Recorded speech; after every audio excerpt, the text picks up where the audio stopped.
Sanghar national press club जे सहाफ़ती वफ़द सदर national press club Mohammad Ilyas Anjum Kalyar जी अगवाणी में SSP सांघर ग़ुलाम नबी कीरियो सां सदर ऑफिस में मुलाक़ात कई। इन मौके ते सदर मोहम्मद इलियास अंजुम ज़िले सांघर जे सहाफ़ियुनि जे मसइलनि ऐं ख़ासि तौर ते क्रिमिनल रिपोर्टिंग दौरान पेश ईंदड़ मुश्किलातुनि बाबति तफ़सीली ॼाण ॾिनी। ॿिए तरफ़ SSP ग़ुलाम नबी कीरियो नेशनल प्रेस क्लब जे वफ़द खे ज़िले जे अमन अमान बाबति तफ़सीली ब्रीफिंग ॾींदे चयो त ज़िले सांघर में ॾोहनि जी वारदातुनि लाइ का बि जाइ न आहे। सांघर पुलिस राति ॾींहुं चोरनि राकन ऐं मंशात विकिरो कंदड़नि जी गिरफ़्तारी लाइ अमली क़दम खणी रही आहे। ज़िले में ॾोहारियुनि ख़िलाफ़ क्रैकडाउन जारी आहे ऐं उन्हनि खे गिरफ़्तार करे अदालत में पेश कयो पियो वञे त जीअं उन्हनि खे कानून मुताबिक़ सज़ा मिली सघे। हुन चयो त मिसबत सहाफ़त समाज में सुधारो आणींदी आहे ऐं नेशनल प्रेस क्लब सांघर जी टीम सदर मोहम्मद इलियास अंजुम कल्यार जी अगवाणी में बहितरीन सहाफ़ती ज़िम्मेवारियूं निभाए रही आहे। मुजो ऐं सांघर पुलिस जो नेशनल प्रेस क्लब जे सहाफ़ियुनि सां सदाईं मिसबत लाॻापो रहियो आहे।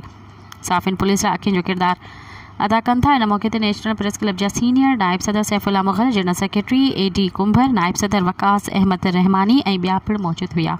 सब्सक्राइब कयो अवामी न्यूज़ HD खे ऐं ताज़ा तरीन ख़बरुनि लाइ ॾिसंदा रहो अवामी न्यूज़ HD।